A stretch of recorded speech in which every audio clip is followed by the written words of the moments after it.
pane imwe nzvimbo muHarare. Aiwazve ndikaziva kuti Mwari wandinotenda ndiye ari kunamatwa nababa Muparinga, nekuti kune vanhu vanofamba murodhi vasingagone kuuya kuzopinda muno, but vakavateerera. Ukaona munhu anoziva Mwari achifamba kuteerera munhu, zvoreva kuti ari kufamba negwara raJesu Kristu, nekuti Jesu vaifamba vachienda, havana kumira kuti vanhu vachauya kwandiri. Aiwa, vaiparidza vachienda. Naizvozvo ndizvo zvandiri kufarira, kuti murume uyu ndiri kumugamuchira kudenga nepanyika. Mwari wemugare akuitirei zvakanaka. Evangelist Muparinga ndiri kuvagamuchira, ndibatsireiwo, ndibatsireiwo, ndibatsireiwo, ndibatsireiwo, ndibatsireiwo.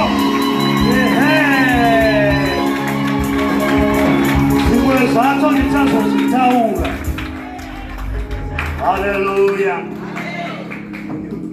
Ndinotenda Mwari zvikuru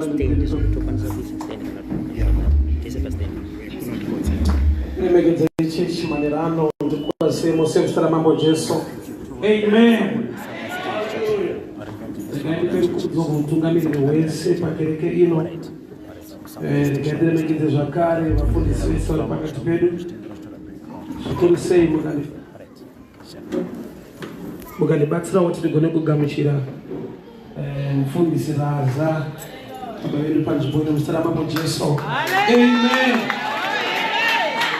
Zvese namai naishikoona. Haleluya. Ndikatiremekedzawo futi mai mufundisi Raza mustara mambo Jesu. Amen. Ndinotenda Mwari. I appreciate kugamuchirwa panzvimbo ino uye ndikurongo kwemusangano wakadai titenzwe kutaura kwaMwari muupenyu hwedu. Dai Mwari vakuropafadza kereke, Mwari vakuitirei nyasha. Vafundisi vazhinji dai ndisiwo pano, but makaona zvakafanira kuti ndinge ndiri pano nhasi. So thank you so much for the invitation. Thank you so much for a special welcome. Mwari vakuitirei nyasha zvikuru muzita raJesu. Amen. Ruth chapter 4. Ruth chapter 4 from verse 5. Ruth chapter 4 from verse 5. Pano tinemuverenga zvavo. Varipo? Okay. Ruth chapter 4 from verse 5. Ruth 4 from verse 5.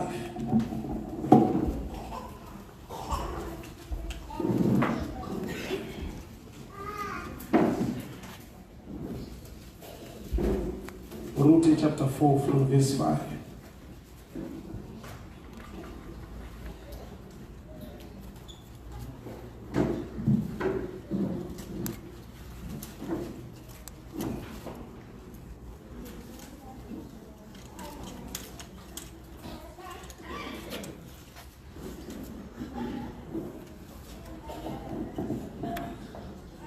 Tichaverenga mubhuku yaRute chapter number 4 kubva paverse 5. Zvino Boaz akati, zuva iro raunotenga munda uyu kuna Naomi, unofanira kuutengawo kuna Rute muMoabhu, mukadzi wowakafa, kuti umutse zita rowakafa panhaka yake. Hama iyo yomunda ikati, handigoni kuzvidzikinurira uyu, kuti ndirege kutadzira nhaka yangu.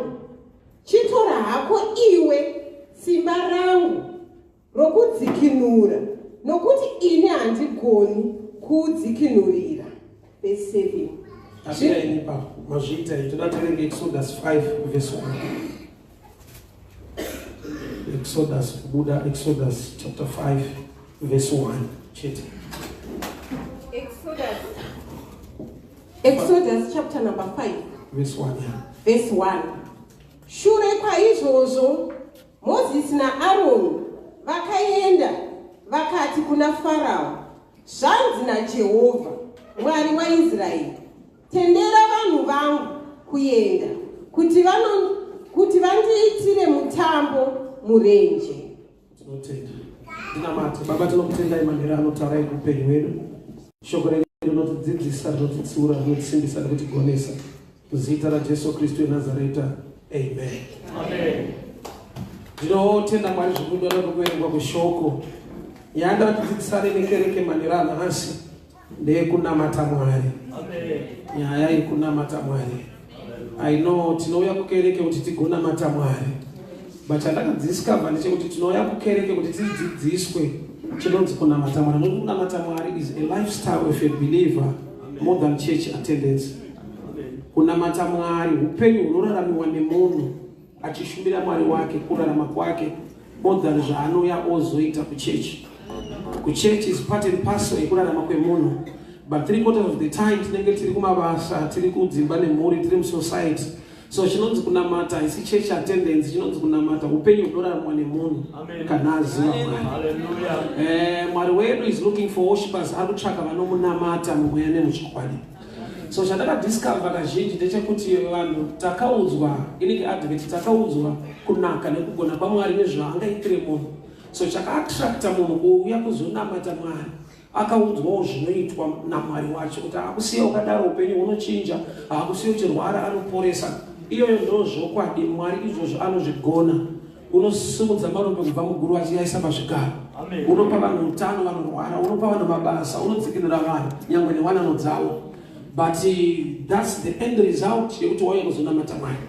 But Exodus 5:1 yati iyo Mwari vatuma Moses naAroni kunotaura naFaro kuti regedza vanhu vaMwari vabude kuti vanoshumira Mwari vari murenje. The place of worship was the wilderness, not Canaan. Canaan was a result of those who worshipped God in the wilderness. But ndakadiscover kuti vanhu vacho muwilderness havanamate Mwari, vanochema kuna Mwari kuti vapinde Canaan kuti vazonamata Mwari. Repeat again.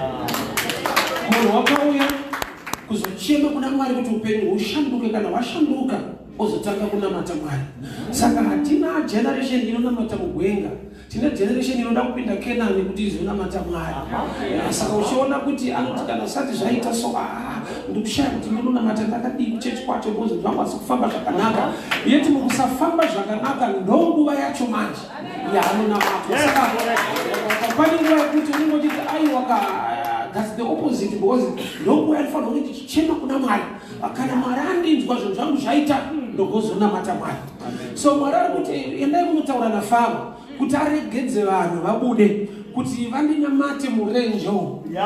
Kana vanamata Mwari murenje, Canaan iplace yereward, mugove, mubayiro vanhu vaMwari vanamata Mwari. So nguva yekuoma nekunetsa kwezvinhu inguva yakaoma kuti ndikuudze kuti namata Mwari, nokuti kunamata kuita zvaanoda, munamato kutaura zvaunoda kuna Mwari. So tsika yaMwari ndeyekuti wauya kuzomunamata ndopaanonzwa munamato obva akupa a blessing, a reward. Saka nhamo yatinayo dzimwe nguva ndeyekuti munguva yekuoma kwazvo auone kunaka kwaMwari. Vanhu vazhinji takaudzwa kunaka kwaMwari akapa vanhu mabasa, hatina kuudzwa kunaka kwaMwari akapa munhu upenyu kuti awane basa. Saka dzimwe nguva zviri kwatiri vashumiri tinotaura kuti Mwari anozokuitira zvakati.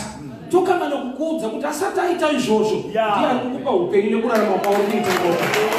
Saka uchaona kuti munhu achanonoka kunamata Mwari, but chechi achafanira kupinda.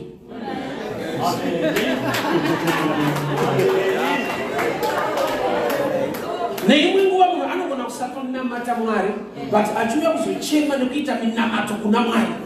Nokuti chikamu chekunamata Mwari chamiswa nekuda kwokuti ane zvaanotarisira kuti Mwari vamuitire. Iye manje achitaura naMozisi naAroni anoti mukanoona Faro, endai munotaura naye kuti let my people go so they can honor me, they can worship me in the wilderness. Yeti muwilderness igwenga inzvimbo yakaoma, but mukuoma imomo Mwari ndomaanoona kunamatwa. Nokuti zviri nyore kuremekedza munhu kana akuitira chinhu chakanaka than kuremekedza munhu asina chaakuitira. Yeti Mwari manje ari kuti musati maona ropafadzo, kuroorwa, muchato kana everything, imonai nyasha dzeupenyu dzandakakupa dzausina kunge wapfugama ukanamatira. Handizoti pano pana akanamatira kuti auye panyika hakuna. Kuna akanamatira kuti Mwari ndoda kura waingokura svika wakatozotanga kunamata Mwari zvingwa watopa basa wakatanga kunamata Mwari zvingwa watozororwa kurati Mwari ndiye akaronga tsoka dzako nemedzi dzake kuti usvike pawasvika nhasi. So chawakufanirwa kunamatira nhasi chaunomunamatira izva kumuonga kumutenda kuti Mwari makanaka ipraise iona but kumunamata kubvisa zvaakakuitira wotarisa zvaanoita iye kwete zvaaitira wewe bedzi but kutarisa zvaari nenyasha dzaakakuitira before you knew him. Ndaitaura pane imwe nzvimbo ndikati vanhu vanofara kuti Mwari wakapinza vanhu Kenani, which is a good thing, but vanhu vanotadza kufarawo futi kuti Mwari uyu vanhu vasati vabuda muEgypt. MuEgypt maiva netsika nemutemo yemo zvekuti kune vanhu vazhinji vakanzi vana vakabereka vana vakomana vana vanofa.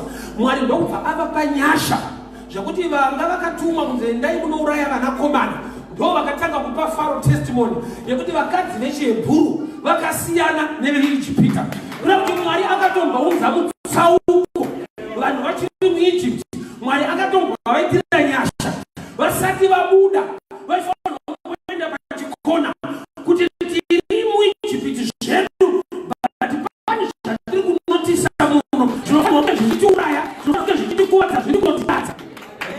I was challenged Mark chapter 9 baba vakaenda kuna Jesu neripoti yekumakisa mafundisi nekuti ndakauya naye kuvadzidzi venyu mwana wangu zvikabata zvamusa moto nemvura ndakauya naye kuvadzidzi vakamutadza usakona vana nomuyungu makisa mafundisi mugara akauya neripoti iri negative kumapasta zvikanzi ishe ndakauya nemwana wangu kuvadzidzi venyu ndovakomana vangu kwenya ntaraunda tikuwadzisa kana Peter ana James anatopa ntaraunda yakabata mwana wangu zvikati ndakauya naye kuvadzidzi venyu vakamutadza yebo mwana wangu zvinoti zvikambata zvinomwisira mumoto zvikambata zvinomwisira mumvura kuti understand kuti moto nemvura pane zvirikuitika ese matambudziko but kana moto uchidzimwa nemvura zvinoda kuti nyaya yake yanga ine solution nyangwe yanga iri problem haana kubatirwa zvikapera but moto hauna kumupedza nyangwe nemvura yacho haina kumunyudza akafa kuda kuti takufanirwa kuonana baba wekuti nyangwe mwana uyu ane dambudziko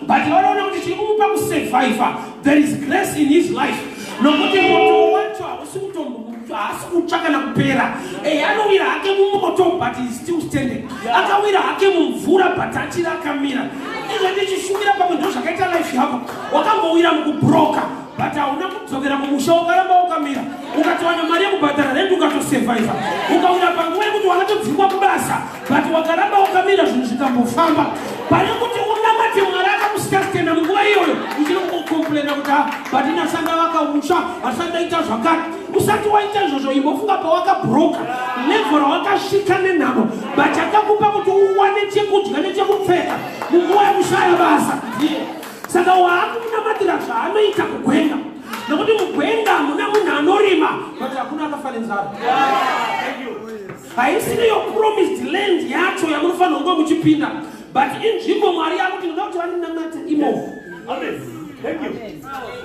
Yes. Blessing ichokwadi ndo yauri kutsvaka kuti Mwari dai vaita zvombe dai inoita zvimwe zvinhu zvikuru muupenyu but zvaunoda kuti Mwari vazokuitira zvinoitirwa vapenyu. Ende zviri against your life kuti usasvike ikoko zviriko chakusastena mukadzi ave the issue of blood for 12 years haana kufa anga asati awana healing but she was a survivor. Imagine bleeding for 12 hours not years 12 hours imagine bleeding maybe for 12 months but we other bleeder for 12 good years she was still standing. Yes. ndo vaifanira kutombopa matestimony ivo vaine issue nekuda kwekuti vari kuziva kuti issue iyi ikaitika kune vamwe havasurvive zvakadai zvikaitika pa 12 hours bleeding unotofa but I stand here to testify kuti pa 12 years healing haipo but mufa hapana kuti ndonguva yaaifanirwa kutsvaka nekunamata Mwari nekuda kwekuti ane chaari kunotisa in hard times but there is still grace. Tell my people to go so that they can hold the festival or worship me in the desert place. Amen. So for where Mwari ndiyekuti anda kuona type inomunamata kwete kuKenani. kuKenani yato reward yato blessing. Ari kuona type inongomunamatira mugwenga imomo. Asati asvika Kenani but hatisi kuEgypt. asati asvika kwatofanirwa kunge tichisvika but akabva kwatainyanyodzvanyirira asati ane mari zhinji but hatisive shomawo futi unyanyafana panenge makalifestyle negrace dzaapo ipapa tokuti wakutofanirwa kupupura kunaka kwamwari tokuti vamwe vanhu vanonetseka kuzviandastenda kuti but haana upenyu mwowe but seari kutenda mwari une zvawaakunotisa kuti kumbera kusati kwasvikwa but handisi kuye kwandaitukwa nekutsvinyirwa kwakata ndisandavako but handisi kuye kwandaimbova nokuti pane kwandaiva kwandandisingatariswe but pane nguva yekuti dambudziko rawanaro nhasi riri muklasi yezvinhu zviri right matambudziko anosiyana yekuti wamboita 10 minutes kushaya kuti wopfekei kwete kushaya hembe kuti wopfekei kana mukarigowa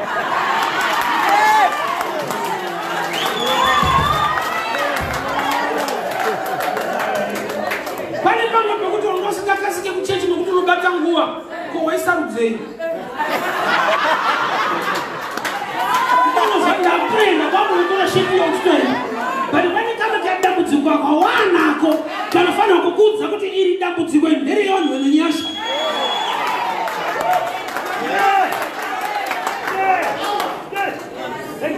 and then we told Pharaoh, let my people go so they can worship me in the wilderness. They have a festival in the wilderness.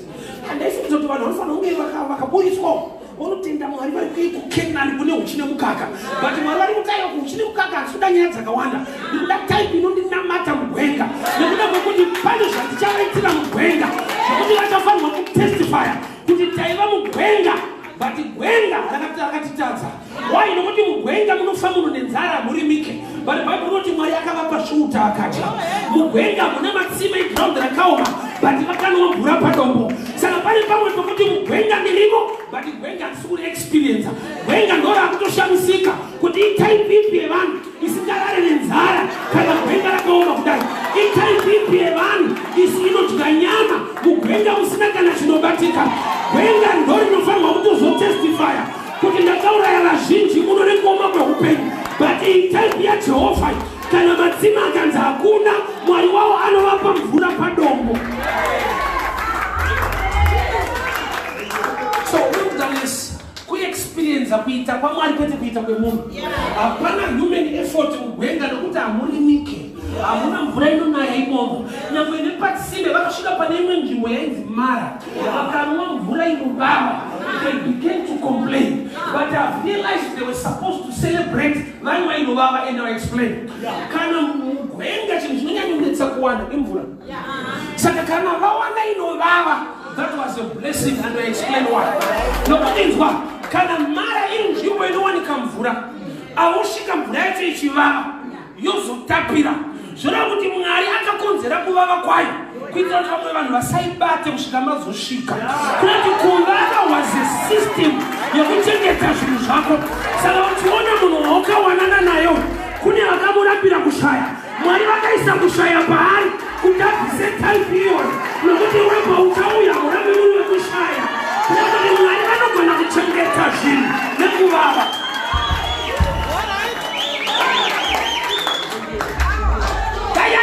vakamuwana murume waine mari dzainadzo izvezvi wangosingapasvike but mwari vakakuti rorwanya akaburuka muzogara musha nekuda kwekuti ndiye wako wanda kuchengetera nokuti kune type isikade vakaburoka inodava nemari zhinji but mwari ndokubva vabvisa mari yacho ndokubva vaisa kuchoboka vachichengeta murume wako kuti azoonana newe nokuti mvura yepamara ikavava vamwe vanhu havanwe but vajehovha vakasvika inotozotapira kuda kuti kuvava kuri temporal nekuti pane zviri kuitwa namwari kuvanhu vake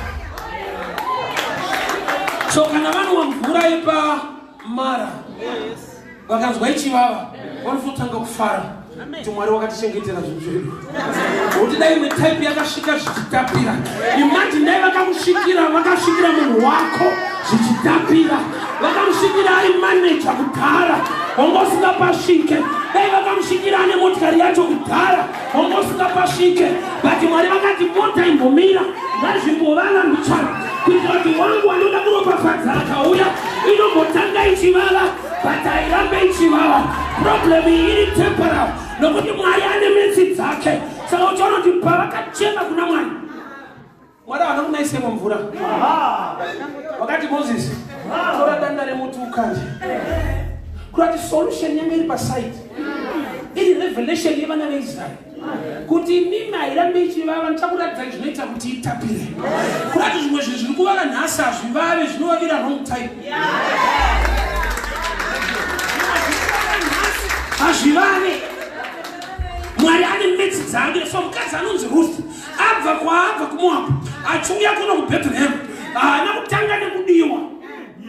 Murume wataverenga mubhaibheri akapiwa mukana muchitora Ruth nemunda wakauya nawo ubereke vana mutore nhaka ndobva ati azviite. Chakatanga kuitika pana Ruth kuramba. Imagine kuti akafirwa nemurume kuMoab naManoa auya muBethlehem atange nekudiwa pana anonzi tora Ruth urore oti azviite. Thank you. Yeti ndiyo atinoti Mwari wa Ruth akamupa Boaz anorambisa futi nezvisirizvo. But neimwe nguva unogona kutora kuramba seproblem. Mwari vakaronga kuti imwe type ngaisiyane newe.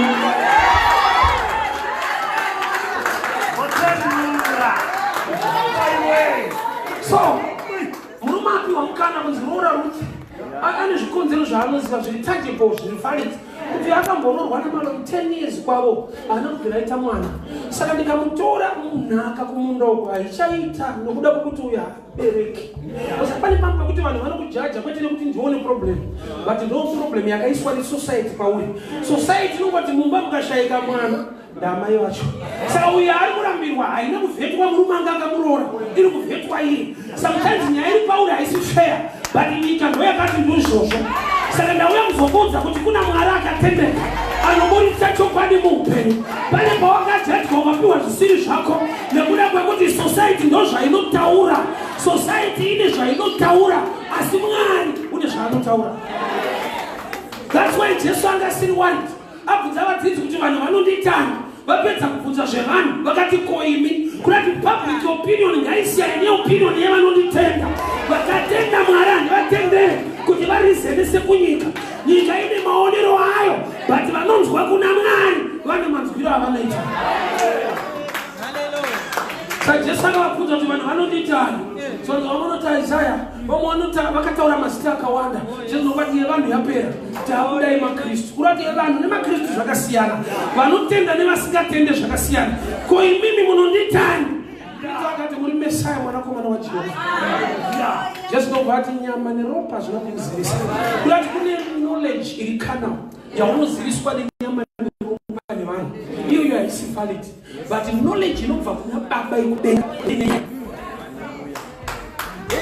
People of God hear me very well. Mwari anoda vanhu vanokunamata mugwenga. Ndaida kuti vakabudisa mukena muEgypt, vanhu vanopinda Kenani otanga kumunamata.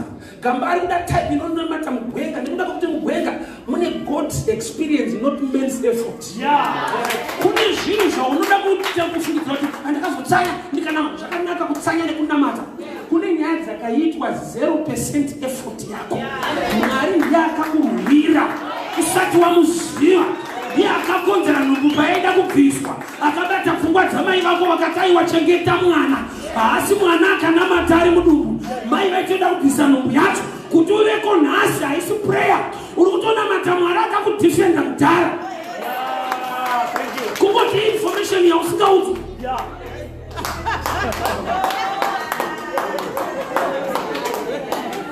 Pane pavakaronga kudzinga kubasa. Pane akazotaiwa chimbomusiya mbotishande ndichana. Hauna kuzoudzwa hako, but babasa pauri izvozvi waifana kunge wakaenda. Pandobona dai marangangai ndawana promotion kutoramba uripo. Pane kurangarirwa kusingaite nokuti kurengari rakagara. Kune michina inobvanyagwa nekumusha kwako inotoda kuti ushandire mhara zvisabatike, but hauna kakuuza. Dambudziko remunhu asina information yekudenga. Vanenge vana vari mudumbu raRebheka. Zvanzi vakatanga kurwisana vari mudumbu. Akabvunza kuti nhai Mwari chii chiri kuitika mandiri? Zvanzi mauri mune ndudzi mbiri, asi mudiki achabudira kudarika mukuru. Vana havana kuzvinzwa, akazvinzwa ndiye anokutakura nhumbu, kwete zviri mudumbu. Nhamo yekusava neinformation yako yosvikira kune umwe munhu iproblem. Vana vachiprofita ndechavo, but havanzwi. Ane nhumbu ndiye ari kuudzwa kuti mudiki achabudirira kudarika mukuru. Saka ona kuti mudiki paakabuda pani paakati ndichakupa zvokudya izvi unipe kodzero dzeudangwe yeti yakatokodzera asati abereka. Chinhu chaakutsvaga akachiitirwa kudhara without prayer, without any sacrifice. Kunyange kuti ukasaziva zvakaitwa naMwari unozvitengeserwa.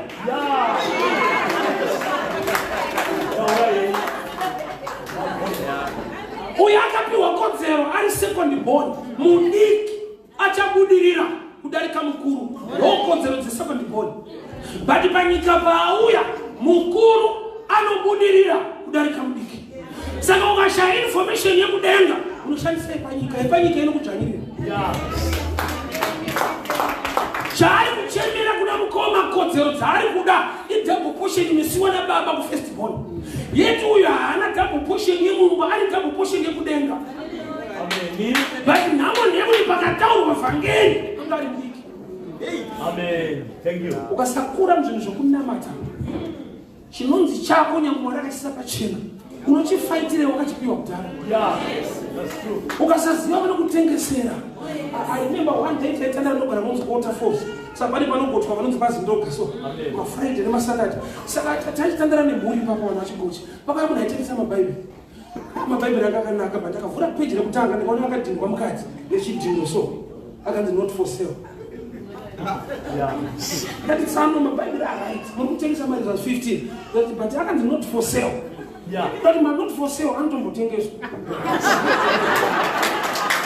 my donations, I can't imagine the graphic and happy with. She not take it.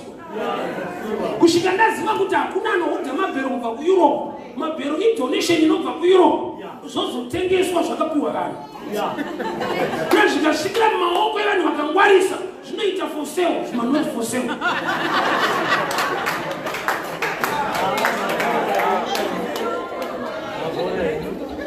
Thank you so much. Unosatenje ilipo anapita vakapiwa mukana na Jesu. Vakabata Luke chapter 5. Vakati kanaema kulipo katika kabata wawita kawanda. Munane iwo wakaitirwa Peter. Kwete vanhu vanga vakazara ikoko. Do you know kuti vanhu vakazara vakaparidzwa na Jesu? Vanga vaita fish kwete Jesu. Jesu akatosvika kuine vanhu. Haana kuuya nevanhu kuti kunoparidza. Vanhu vanga vane mapotential baya ekuda hove. But varedzi ndo vasina kubata. Saka Jesu akonzera kuti ana Peter vabate. But ana Peter kana vabata, munhu wese asina kubata. Zviri pachena kuti vachatengesa. Not for sale vanotengesa. I remember ndichipinda mune imwe kombi so makombi anonyorwa mazita. Kune angakanzi God given. Iyi ndoparidza God here. Pandapinda imo ndakadzibatanisai. But God ndiye Mwari wedu ndotai wakapa isusu kwete imwe.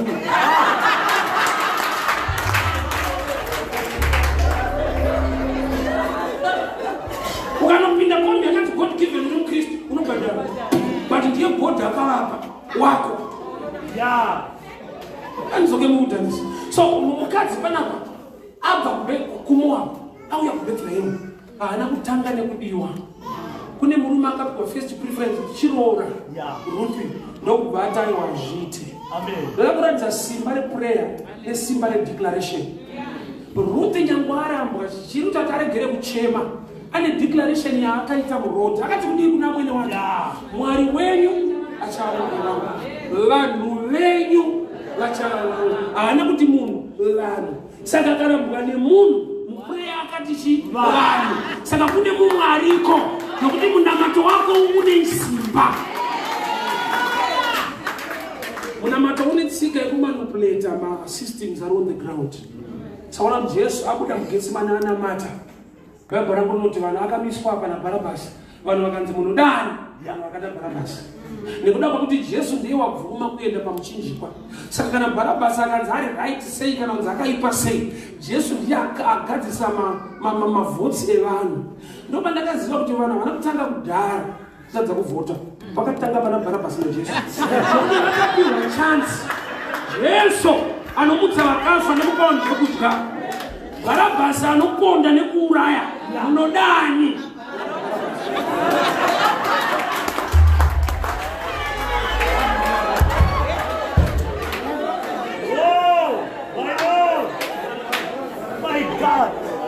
Nyaya haisi kuti Bharabhasi ari right yekuti waamiswa naye itsika yake yekuti akamira newe anotora kunaka kwake woisa kwauri, otora kuipa kwako woisa paari.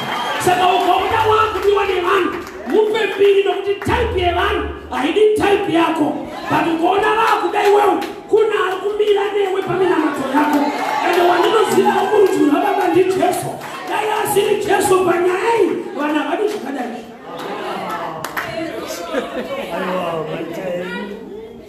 So Ruth paari zvinorambisa zviripo 10 years akarorwa ana kana mwana. Saka Boaz kuti ati ndokutora, haasi kutora nokuti right watobereka, ma evidence iripo, but kuna ari kuti aiwa iwo kana usina kumutora ndozotora inini. Saka Ruth ari kudirwei, ari kudirwa zvinoita kuti asadiwe. Because zvinoita kuti adiwe hapana, zvinorambisa zviripo. Anga ari mumarriage for 10 years naMalon kuMoab. Saka hana kubvira aita mwana. Zvanzi ukatenga munda, nhaka yenyu munotora munda wacho. Saka nhaka inosiyirwa vana. Saka uyo haana vana vacho, ende pakutaridza kuti haagone kutova nemwana for 10 years. Zvayo ikaitwa no child. Saka mumwe munhu ndokubva ati I might endanger my estate. Saka achitondimutore ndikakanganise nhaka yangu, ndokubva abvisa shangu dzake as a sign yekuti anditore. Boaz ndokubva ati wo ukasatora ndokutora. Saka mubvunzo wako ndekuti Boaz uri kudire inu, nokuti zvinorambisa zvitori pachena. Saka Ruth haasi kuzocelebrate. Ndoda ndibatsire Ruth panapa. Ruth nyangwe achizotenda Mwari kuti ndakarorwa kuBethlehem, chaanofanira kunyanya kutendera Mwari ndechekuti ndisingakodzere, ndine zvikonzero zvinozivikanwa nekumakisa kuna akati ndiri pano. Wasati wainzwa munhu anoti iwe handabasa newe, hapana zviripo, munhu unobva akuona ubva ati handikwanise kurara usiku. Sana vaonera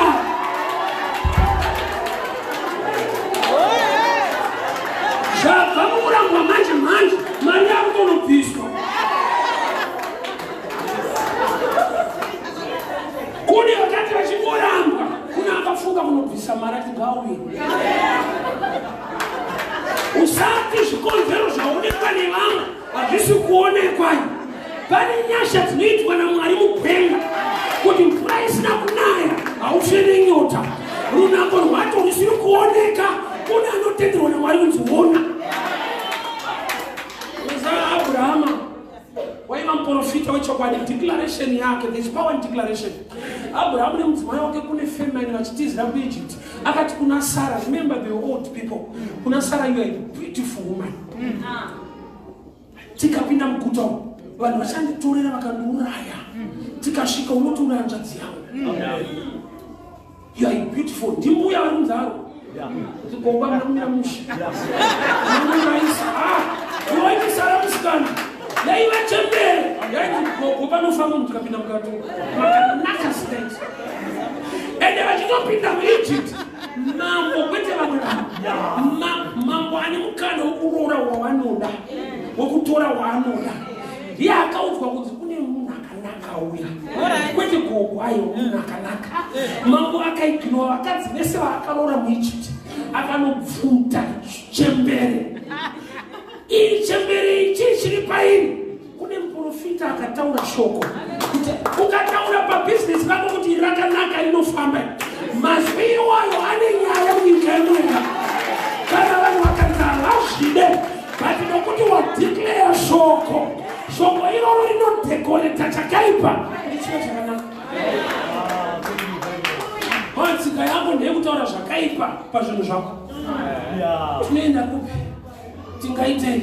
Haisi mabva kure. Ndiananga ndigamuchire. Mazwi ako ane nyaya. Also, that's the power of life and death lies on your tongue.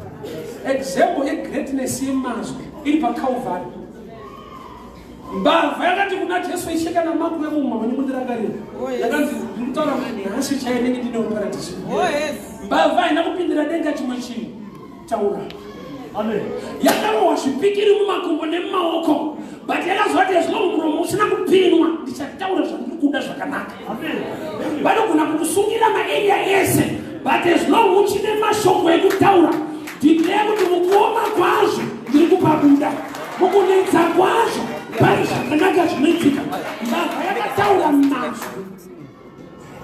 vakadzi mwacho kupinda aina mutaura Yeah. hazvina kuti vaiba zvinandiko mwacho vaiba zvakafanana vakamusiyana pasasi Amen. hakuna kuchechi kwakaendwa kuna zvavakaita akangoti bati mundarara ndichine mukana wokutaura mundirangarire Yeah. ndokubva atoti tiri kuenda ari kuendirei kutaura Amen. kuzivawo kutaurira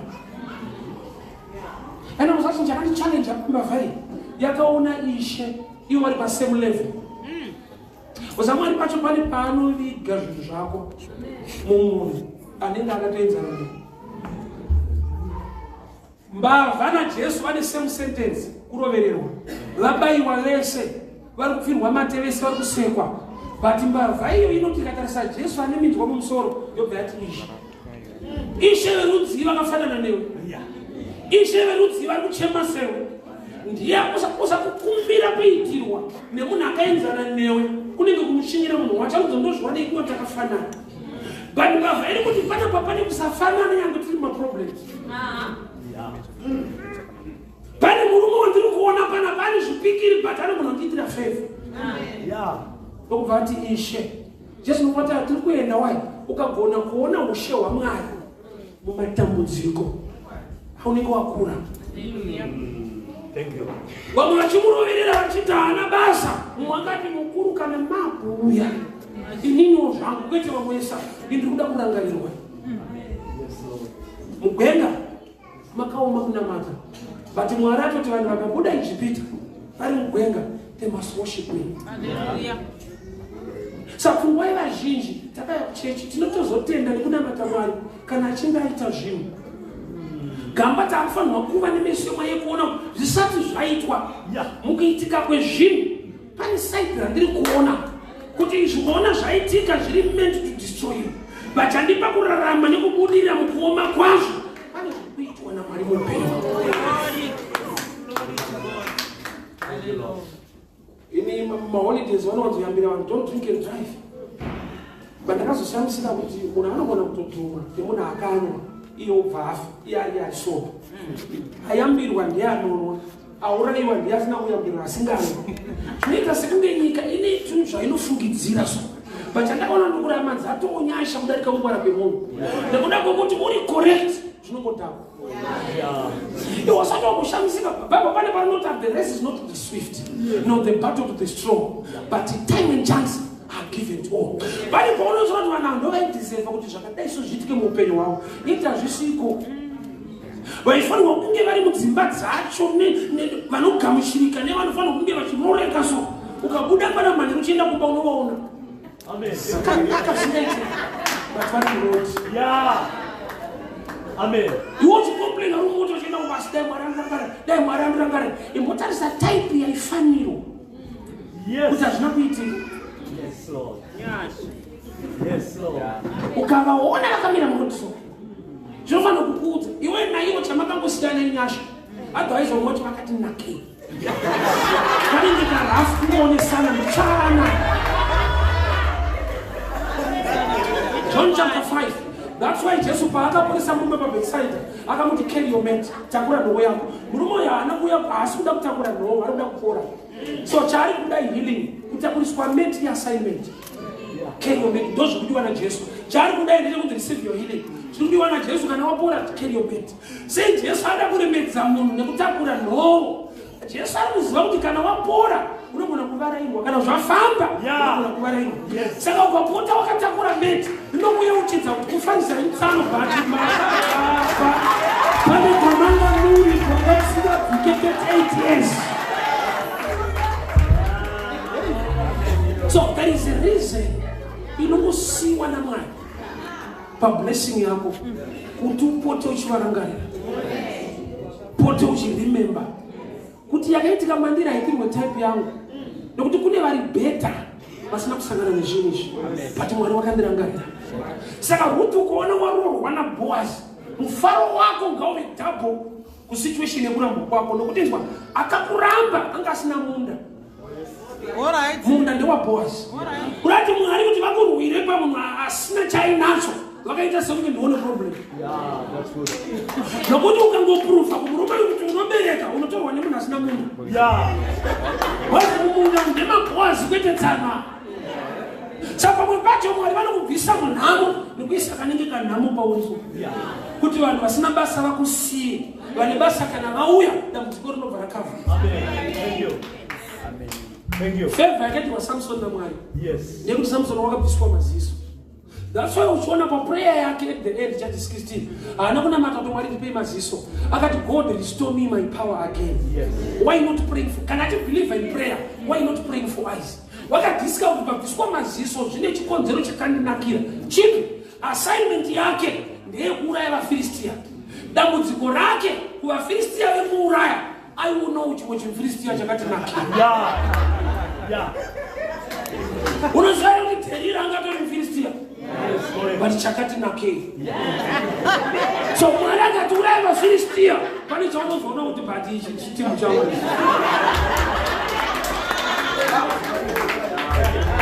Satana anakumbira mashaka.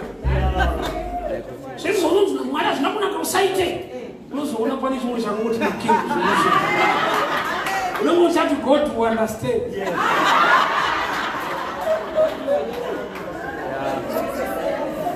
Thank you. Kune chimuFilistia chiripo.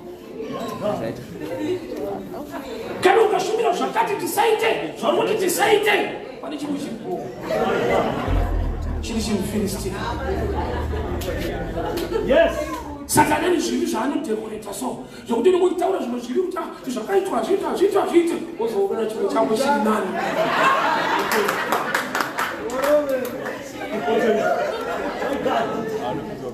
Asaitoparisa so pano ndikutobata uso. Kune chimuFilistia chako.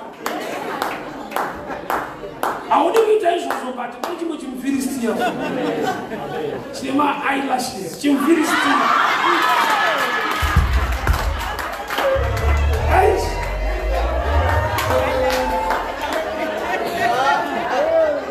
Unaanza watu vaFilistia but chinofana.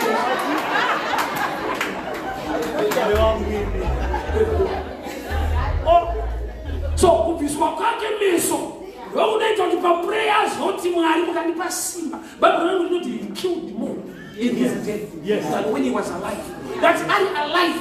Ane zvaiselekta zvanonge zvibeta so onova zvimwe. But meso abva ndopanozoti Mwari I want to kill all. Yeah. Kuti chakamubatsira paassignment iproblem yanga develop.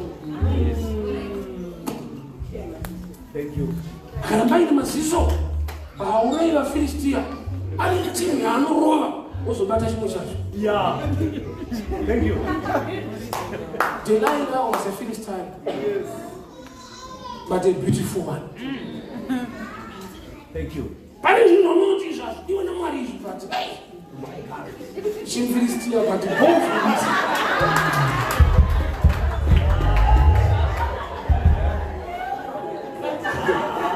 aikanipasira.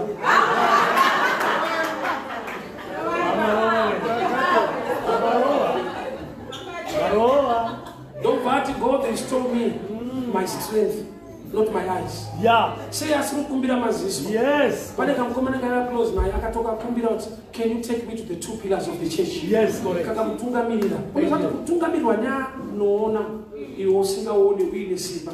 Pane ka challenge why? Ngozi ari kutungamirira hana simba. Ane sight. Iwe waona sight une power. Sometimes church inoda balance of that. Simba iripo. But bakuda vanhu vane vision vane muono. Thank you. Kwati kamukomana akakacontributa pamaresults aSamson. Pane zvinhu zvatinoti Mwari tipei havatipe nokuti takatozvipiwa. Pakudiwa mweya womuzvideredza tigone kutungamiriwa isu tiine simba. Nokuti haugoni kuziva zvese. I remember pane neclip yandaitaura kuti knowing more is not knowing all. Unoziva zvakawanda kwete zvese. My results anobva paunit more than prayer. He prayed for power, but my results anobva papower chete. He humbled himself to be led. Yes, correct. The two pillars. Bible don't that he killed more in his death than when he was alive. Nekuda kwekuti simba rapo akava wisdom to submit to others. Hakuna mtu anasema basi. Thank you. Kama mwana ndio kana kuya zita sakawanda. Kana zote kumaliza outside. Bila kwa yetu wana Yesu bana John chapter 6 yekwanda kwa wewe chingwa. Unofanya date tisi utaitendwa kujora matitle in Bible. Sai unyo kuti chingwa chemwana chakadyiwa ni mabishop. Unofanya bani kama ana kana lunch box. Vanhu vakugara pasi kuchira umwe mwana womwe. Hakana kana zita patikafika musangano. Kunofana vane chingwa nehove. Vaneuda kuti vapfana chechi inobvuma kufa ine nzara. Wese kuti mfana anozofamba mbiri. Tine vanhu vafane nzara chingwa nehove zviripo nokuti anazvo anenge aita mufana mushana. Saka zita rinozosimuka kuti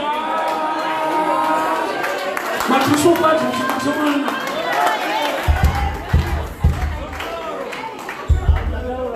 Urariba nemwe nguva Mwari udaita munana pakereke nemunhu asina zita. Vane mazita varipo. Vane mazita vanoti todiko nevanhu zvikanzi hapana zambati ane mupfanhari. Munana wakaitwa vanhu vakaguta nekuda kwemunhu asina zita. Mazita nematitles atinawo haisi nyaya. Kana Mwari afunga kuita basa pakereke yake, let's respect each other. Nekuda kwekuti pamwe pacho tinofane nzara nokuti chingwa chine mwana mudiki. Pamwe Mwari aite minana inoshamisa chaizvo nekuda kwekuti chechi iri kuteerera mufana nechingwa.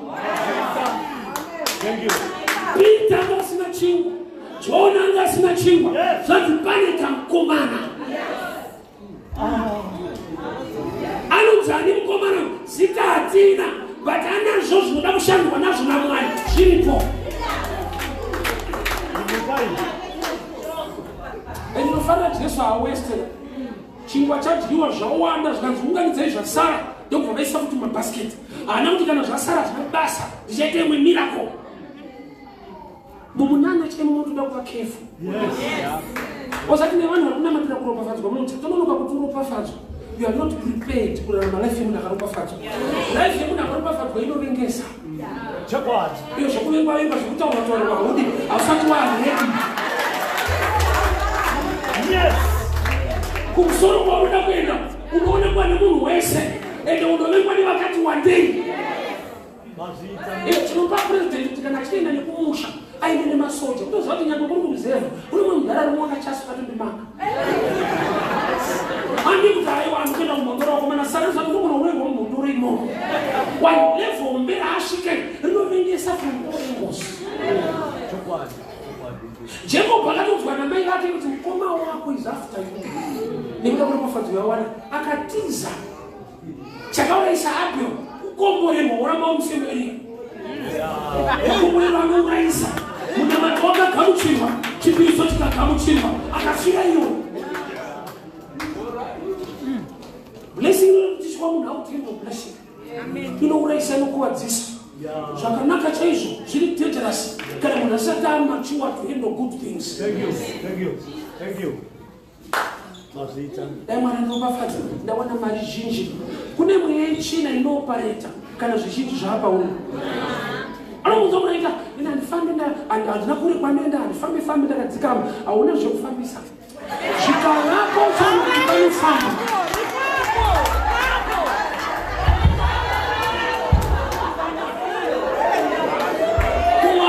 Kama kutsikaniswa umenere zvinhu.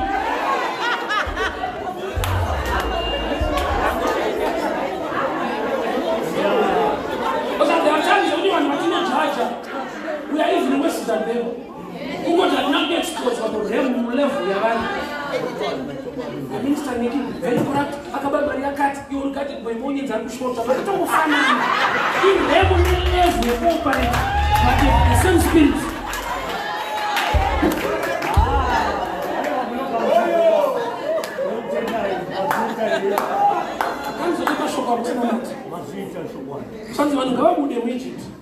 So that they can worship me or do a festival in the wilderness. Mwari marida kuona vanhu vachimunamata mugwenga. but mugwenga mune maproblems anogona kutarisa vanhu kunamata anokonzera vanhu kucomplaina sei mwari kuda kunamata mugwenga ivo vanhu vachiti vakasvika pane mvura yacho inovava kuvava ikoko unoda kuinterpretwa mushi yakavira kuti mimushike ichiripo nokuti ikangotapira mamwe marudzi anosvika akanwa mvura iyi saka mwari vati mvura imbovava kusvika timu rangu rauya nokuti kana timu rauya irambe ichivava chakaita kuti itapire mwari ari kuti kakuvava ikakaka kaipiwa imwe taipi kwete imini ndakakuchingira zvinhu zvako mukuvava kune imwe blessing yauri kufarira nhasi yakagadzirwa nekumwe kuvava kwakaitika muupenyu hwako tine vanhu vari success muupenyu nekuda kwekuti kune vanhu vakavatsvinyira for a long time zvikavapa shungu zvikavapa kunamata nekutsvaka mwari svika zvinhu zvaita sometimes kune imwe pressure iri not from the devil but mwari akati sonai munhu uyu kusvika asvika pane level randiri kuda zvinokudzingirira ndotinokupa level yespeed yaunoshandisa kutiza ukamhanyiswa nekatsi kana shumba unongotsvaka nenembo unongotsvaka pekupotera but tikabvisa katsi kana imbwa tikagadzika shumba kana bere speed yacho inochinja zvaunofunga kana pane jurawo unongofunga chero ndasvika kuseri masvikiro hana basa kana ukasvika nedumbu kana nemusoro chero ndaenda kupi chinokupa shungu ndo chiri kukumhanyisa saka pamwe pacho zvinokudzingirira izvi mwari akati usvike rimwe level life. Yeah, thank you, Father. Thank you. That's true, yes. Wasvika paRed Sea avanongosvika vachikrosa vakatochema kuti kune vaIjipita vari kutevera uku kune gwenga mberi kwavo but pfungwa yaMwari ndeyekuti kudii ava kana vakrosa vaIjipita vairedzwa nemvura but kana musati makrosa mese mune same problem imimi west mune 2 Red Sea neEgyptian maEgyptian vane problem yeRed Sea imi mune 2 Red Sea nevaIjipita but sei Mwari atendera kuti Red Sea ive pamberi penyu anoziva kuti haisi pamberi penyu kukudzivisai iri pamberi penyu kuti ikuwadze zvekumashure kwenyu zvokuti masvika paRed Sea ndo pamafanirwa kufara but bhabhuri rangu rinoti vakrosa Red Sea mirimu wakaimba mirimu ari slow kubata revelation maifanirwa kuimba masvika paRed Sea nokuti munenge makuziva zviri kuitika kuti iye kana atanga chinhu anopedzisa hatisiye takadaro dambudziko rimberi kwedu idambudziko rinopedza rishure kwedu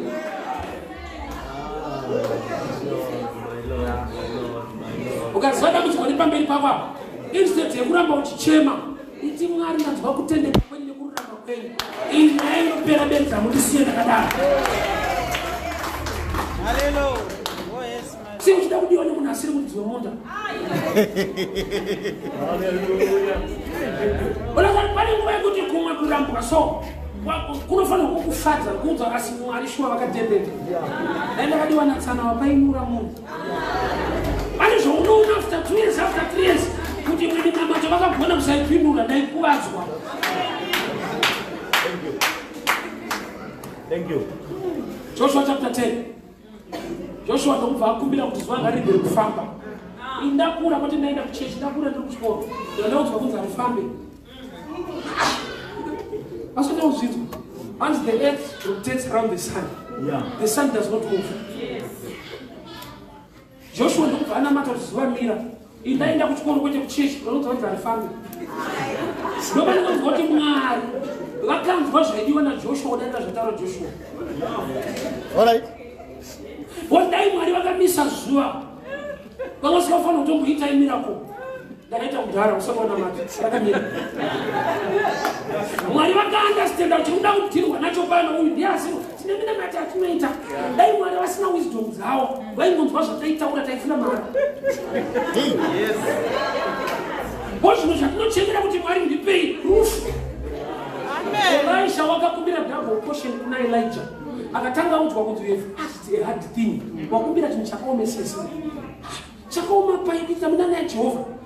Elijah was a major prophet chaakumbirwa ichi akatarisa munyika yemweya akaona kuti double yaari kuda munana wokupedzisira anotanga afa oiswa muguva munhu paanovigwa akaguma mabhonzo ndopaanomuka saka kunzi muningina wakumbira zvimwe zvinouraya.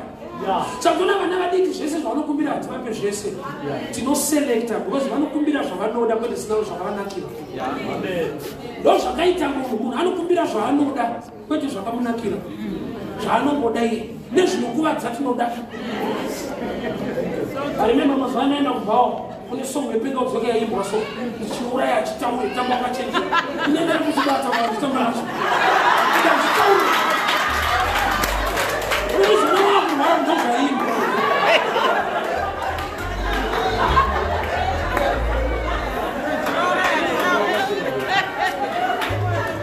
kutonzi vakutaiwa unoenda naye kwete ndofa naye unoenda naye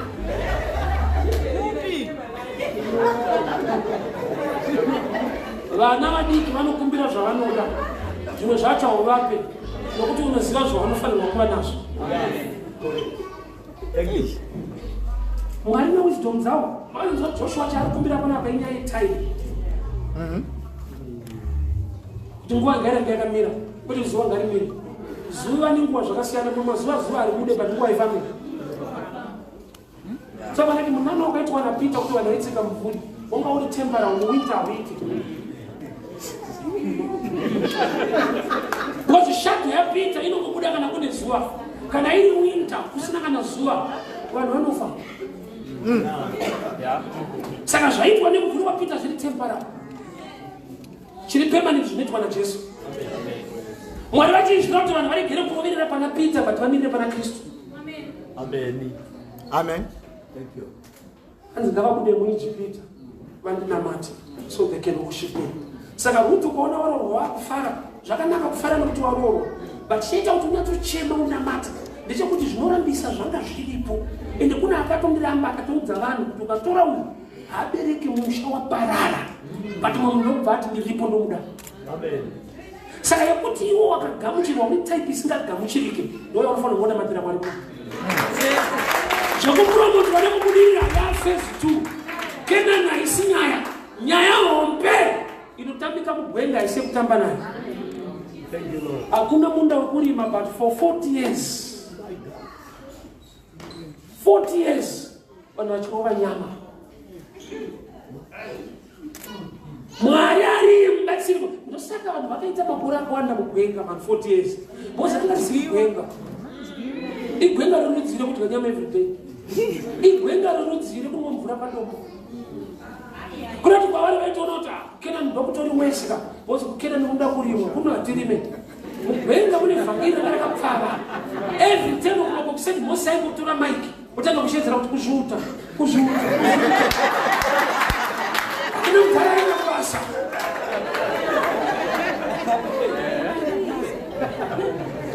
Saka vanhu vakanyatsoti Kenani is come. Kenani hombe igwenga.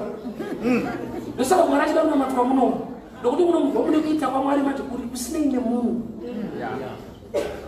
Baba dai tirisu takaitira zvese kuti Mwari atiitire iri munamata yedu zvimwe zvacho hauchigone nokuti vanhu nhamo yekutanga yemunhu Mwari pavakati hazvina kunaka kuti munhu ave ega. Haasi Adhamu akanamata akakumbira Mwari kuda mukadzi. Mwari ndo vakaona chinodiwa nemunhu. Munhu asati akuziva nhamo yake Mwari vakaziva nhamo yemunhu. Haisi prayer request kune zvinoitwa naMwari nanyasha chete. Zvaunozoona zvotinyepera kuti akamana 3 days dry. Hapana dry apo ungatono dry.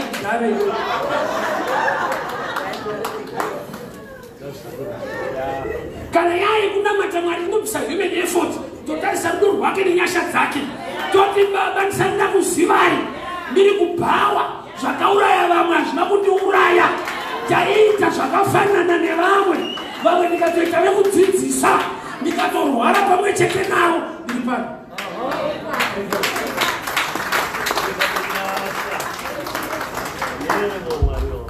Chimwe zvatinochemera kudai Mwari Mwari vakanditira zvakati ndichavarumbidza Mwari vakanditira zvakati ndichamunamata zvese izvozvo zvakanaka kana wakuzonamatira mberi kumashure kumbocha ukaone yaitambika muIjipti panga pane death sentence mwana mukomana ngafe iwe hauna ukatochengetwa kwaFaro but uda kuti ndichazonamata kana Mwari vandisimudza makatosimuka kudhara. Dai waiziva kuti upenyu hunodarika zvinhu zvinowanikwa muupenyu.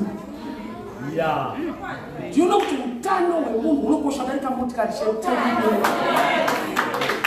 Life ikakuisa pakona unogona kutengesa everything for you to survive, which means the greatest gift in life.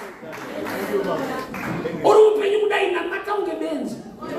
Why nekuda kuti pani life painokisa pakona paunozwa kuti zvese hazvina maturo. Zvine maturo ndo zvawakapiwa upenyu naJehovha.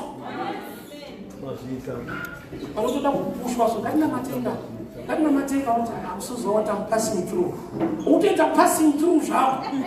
Ina vamwe havasito kufamba zvakatomira. Iyo ira passing. Ari kukupa energy ndiani. Yes.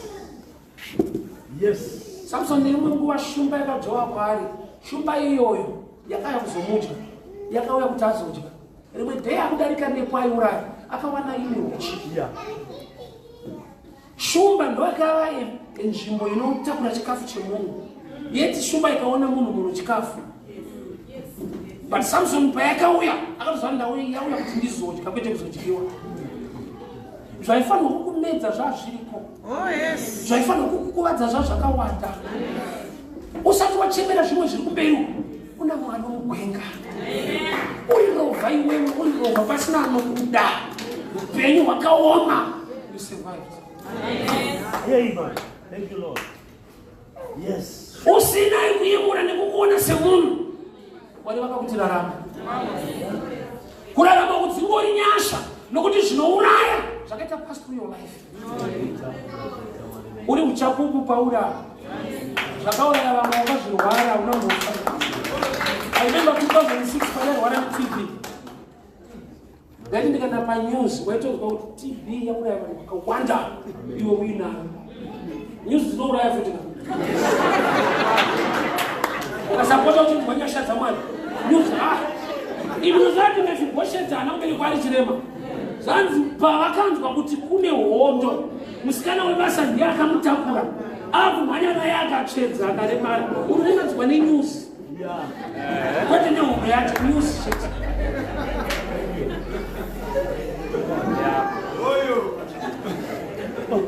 Vakomera sunge tina manje.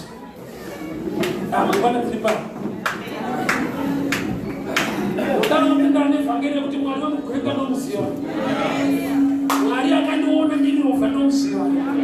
Zvamakutoona taakupwinya kudai so kune kwakwatiri. Kwakuti dai wakandiona ikoko akuite. Ndaiona yembotendera mafacebook kuti hanzi if you knew me before. Uone picture ya before. Akudiwe munhu ikoko.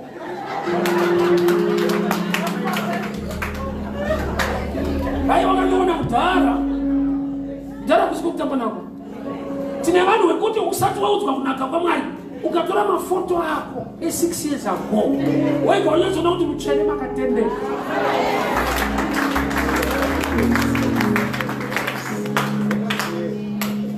Haudi kuudzwa kuti namata Mwari. Izvo unongora kuti kuchema bedzi. Kuchema kunhaita kuti pane zvakaoma zvikunetsa. But imbobvisa time yekuchema umboti mutsvene kudzwai. Nekuda kwekuti kuzoona ndakutokwanisa kuchema. Kune kwekuti kuchema kwacho nokutadza. Kune situation in life yekuti kana kupfugama kuita prayer unotadza. Kuchema chaiko musodza ibude. Kune situation inopisa. Kuti makabviwa. Thank you, Lord. Zvikonzero zviriko. Unogoda kugamuchirwa. Usati avazive zvikonzero vana. Ndakati izvo zvikangonzi Monday. Munhu wese uyani bepa basa. Kubva kumapepa ekuti citizenship, kubva kumapepa ekuti work permit, kubva kumapepa ekuchikoro. Wega unongoshedzera kuti finish. Unoshedzera all night nokutaurira. Chinhu vanodzamuita kuita all night Saturday. Zvinoita kuti vaite sekunge vari mukanganwa wambokusiya. Ndiye. Vanozviziva vana. Rimwe gore vaiti vakazvifunga vaikushedzera kuti June. June pane zvavada kuita.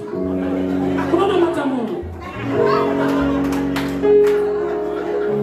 June hatisi kurinywa. Kunonamata munhu. Pali panozwa kuti haachingozvirenganya.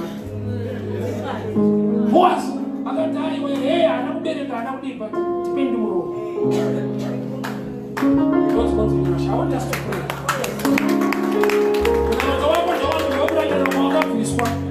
Usati wamuziva iye akakwanira nyasha. Usiri chiro usiri prayerful, usiri editor, usiri mudikoni, uri kunyika, but ane zvaaiko muzvengesa ikoko. Wama muna kurohwa muchinamata. Aiwa. Wama muna kuwana basa nokuti mama kafunda. Aiwa. Kune zvakawanda zvakaitika usati wakumunamata Mwari wekuEgypt. Iye haana kukuti uri wangu nokuti wanamata. Hanzi Moses tell Pharaoh to let my people, kunzi my people kunzi ndeye vangu nyange vari muEgypt vasati vandinamata. Vanhu vangu ngavabude vandinamata. Kuda kuti hamuna kunamata kuti muve vake, but makawanirwa nyasha kuva vake musati mamuka muEgypt. My people, let my people go so they can worship me. But you became God's people before you worshipped you. Amen. That's why Pharaoh nyangaida kuuraya hamuna kufa. Saka da unamatira history. Yes. Kuti Mwari dai vasudai vazonditira zvakati tamboisa paside. Cheuka kwakavyo. Anoda tiri isusu zvenu. Isusu zvenu. Tine manikname kuti tikakuudza ushakuti iwe bishop. Taipisa utati tine mazita ekuti ukaanzwa usati pamba nebasa. Umuzombokudzana manikname ekudhara so. Vamwe taidzana Reza. Unongoshuka wega kuti aicheke mukomana Reza. But Reza arikushumira. Like time ambobvunza vanhu vaimbonzani kwei. Chero tana Reza takawanda. I want us to pray. Katina matei baba tinokutenda shoko. Tiri kuIjipita baba takaona kuita kwenu. Ndiri munyika Mwari. Ndiri murwere weTB ndakaona kuchengeta kwenu. Yasandabo shakata. Rena bayani yasakalika na yangu. Mauka tabarando robosiata. Iga debosha ligata. Meta baradia sakalika na yangu. Meraka de maliga da barando. Ika tata sakianda belataka. Meta baze kalika takosa. Iba shaligata. Meta baradiaka. Mozariandebo. Shekete. Malebale. Yande. Iba baba. Kata. Meta barando. In the name of Jesus.